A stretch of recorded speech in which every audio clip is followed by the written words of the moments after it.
I could buy any house in the world, and I don't want any other house than the one I'm in. You know? Cash is always a bad investment. I mean, I would much rather have good businesses than cash. I was taught to buy very cheap stocks, so I'd look at the numbers, and I ended up buying what I call cigar butts.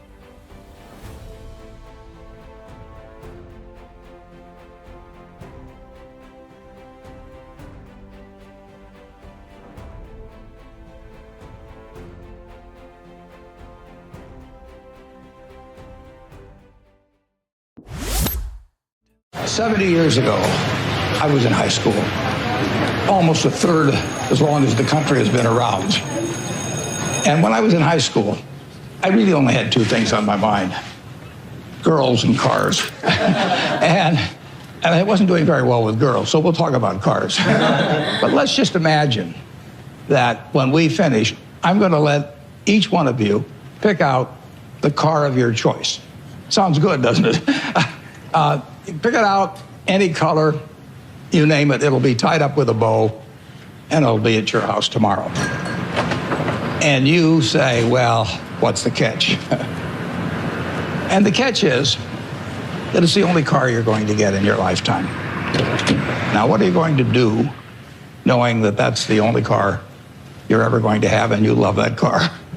You're going to take care of it like you cannot believe.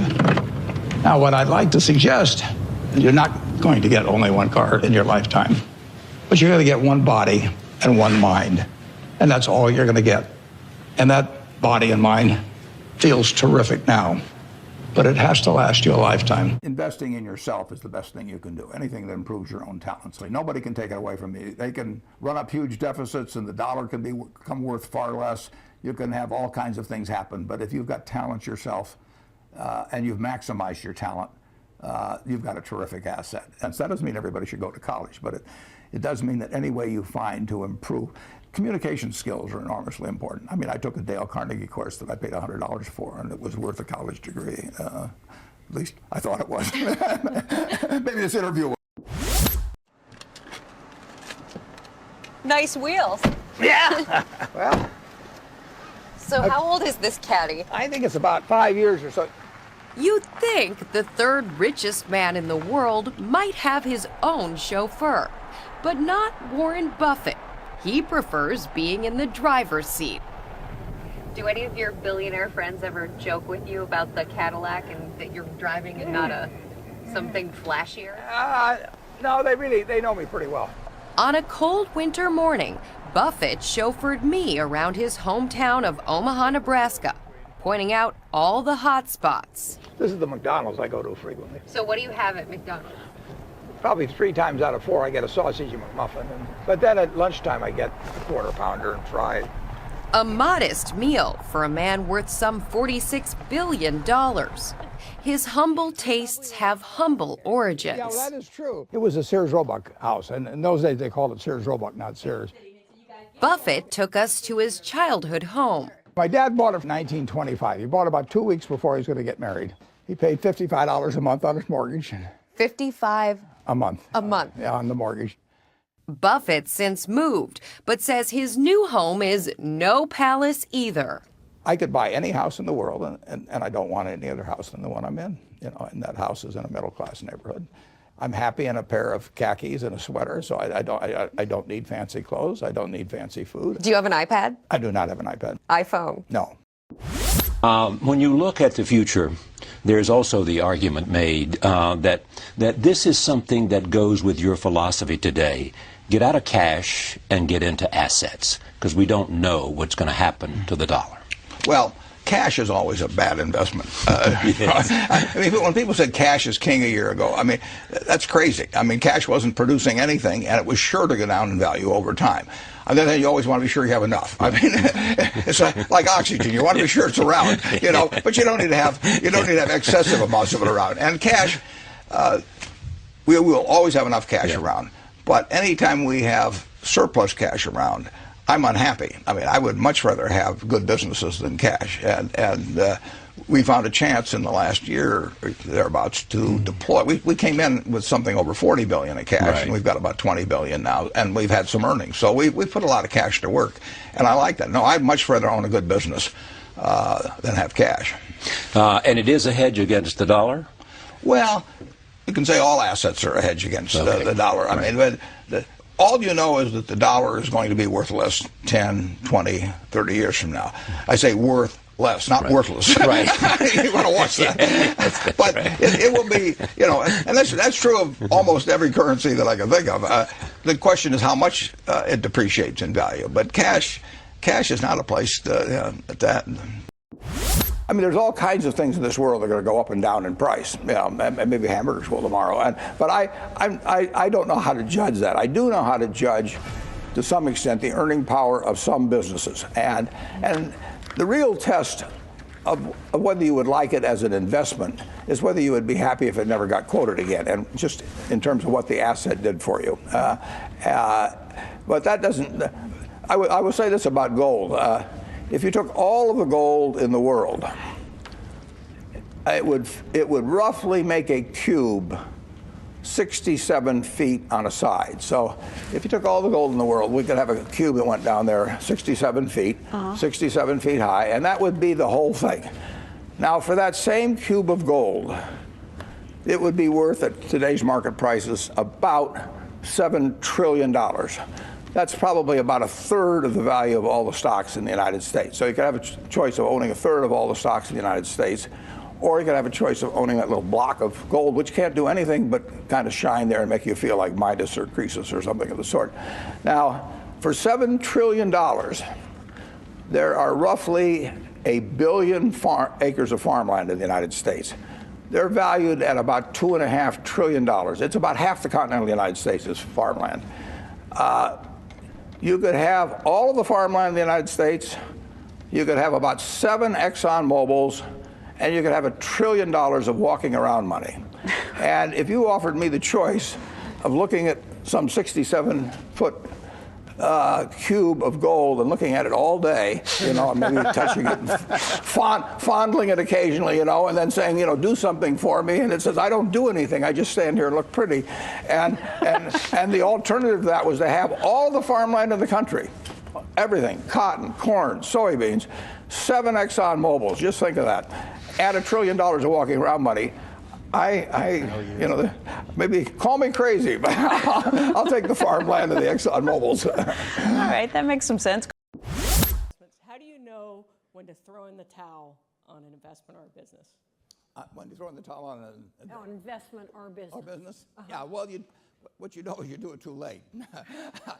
I went in the textile business by accident in 1965. And I threw in the towel about 20 years later. And that was about 20 years too late. There's a great tendency to want to hold on, justify old decisions. I mean, that's a human trait. And when you really know you've got a bad business is when you have a good manager and you're getting bad results. I mean, when you're getting bad results with a bad manager, you still have to examine the question of whether, you know, you can get better results if you get a better manager. Usually you can't. You know, I've said in the past, you know, that when a management with a reputation for excellence encounters a business with a reputation for bad economics, it's the reputation of the business that remains intact. And I've proved that many times. There are businesses that are just plain tough, you know, and there may be too many competitors, but there's reasons why they don't drop out. There's reasons. Well, we started out in textiles, and we made over half of the linings for men's suits in the country. And we went through World War II and got awards, and Sears Roebuck named us their supplier of the year and all of that sort of thing. And then we'd say, well, we'd like to increase the price of these linings a quarter of a cent a yard, and Sears would say, you must be out of your mind. There's 10 other guys that'll sell it to us at the old price. And nobody ever went into a Sears store and said, I'd like a blue serge suit with a half-away lining. You know? It didn't exist. We had no connection to the consumer. And there are lots of lousy businesses, you know, and there's lots of wonderful businesses. And my job over the years has been to try and figure out which is which, and I've made plenty of mistakes. I bought a company called Dexter Shoes in the early 90s. I paid $400+ million for it, and it made a lot of money before I bought it. But as soon as I bought it, they pulled some switch or something, and it immediately started losing money, and it was because of foreign competition, and so on, or maybe it was because I owned it, I don't know, and it went to zero. And the worst thing was that I'd paid for it in stock, so that $400 million in stock I gave at the time is now worth about $5 billion. So every time Berkshire stock goes down, I feel a little bit better because of my opportunity loss on this business.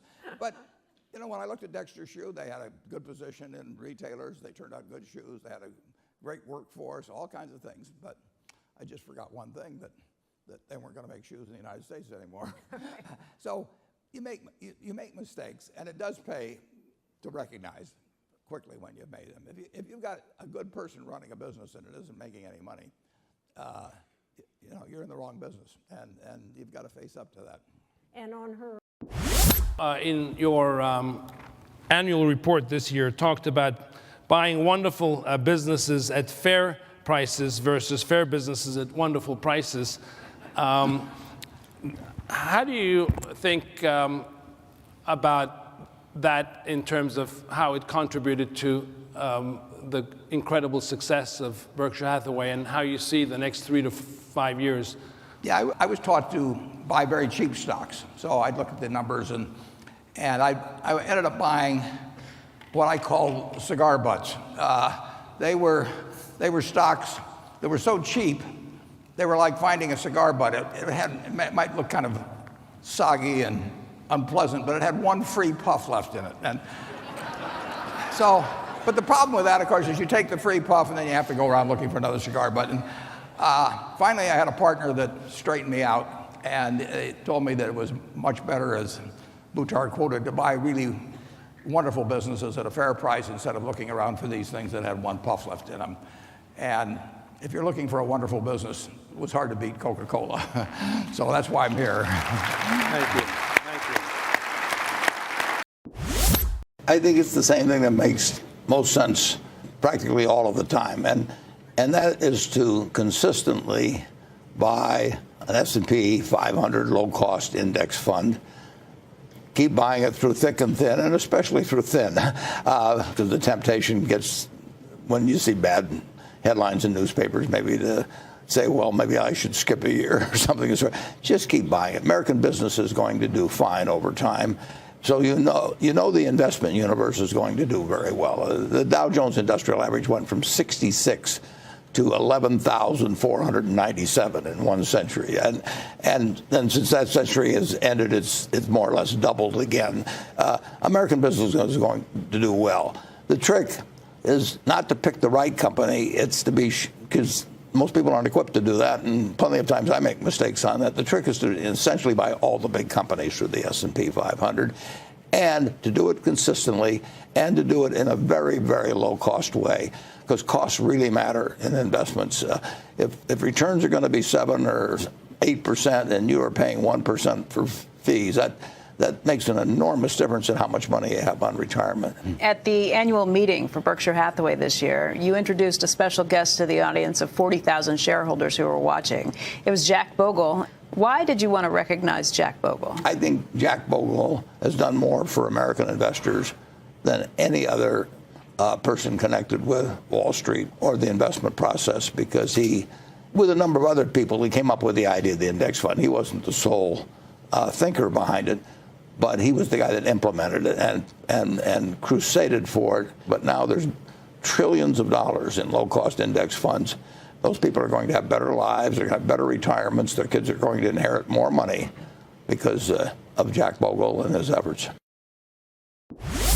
The most important thing, aside from the things I've talked about already, is really who you associate with. You want to associate with people that are better than you are. I mean, basically, you'll go in the direction of the people that you associate with, and you want to have the right heroes. You want people, if you want to emulate somebody, you better pick very carefully who you want to emulate. And when, obviously, you can't pick your parents. They're going to have an enormous influence on you, but you don't get a choice on that. But you get choices as you go down the line, and who you admire, who you want to copy, and the most important for most people in terms of that decision is their spouse. It's also important in terms of a partner in business, but the partner in life is the most important one. You want to pick a spouse that's better than you are, and then he or she, and you hope they don't figure it out too fast. Great. How much influence do you think you had on others with wealth, with means to give, to be as generous as you? Well, a lot of people come back to me on that, and basically I said, if you're extremely rich, and you've got children, my theory was you give them enough so they can do anything, but not enough so they can do nothing. And I've had more people come back to me. So apparently I was smarter in 1980, whatever it was, than I am now, but that seemed to have some influence. Are you comfortable today with what you're giving? I mean, does it feel... It's exactly what I want to do. Does it feel like the right thing to be doing right now? It's the right thing because it's going to people who believe, as the Gates, for example, that every life is of equal value. I mean, the truth is I've got a lot of wealth, little pieces of paper, says Berkshire Hathaway, and they're claim checks on all kinds of goods and services in the world. They can buy anything. I can buy 400-foot yachts and have 20 homes and all that. I wouldn't be happier. But they can buy anything. And once they move into the hands of people who are working like hell on getting something accomplished in areas I want them to, I love the idea of getting amused, and that's what they're doing. Well, I think we both have quite a similar philosophy on that. I know in my own case that 99% plus will go back to society, and that'll actually count everything that my family and I have lived on during our entire lifetimes. But just because we've been treated extraordinarily well by society. I'm lucky. Bill said if I was born a long time ago, I'd have been some animal's lunch. I mean, I don't run very fast, but I'm wired in a particular way that in a market economy, big capitalist economy, lots of action, I'm well adapted for that. I'm not adapted for pro football. I'm not adapted for violin playing. I happen to be in something that pays off huge in this society, and basically I get the fun of playing around with that while I live. But it will all go back to society, and I think it'd be wrong to be otherwise, frankly.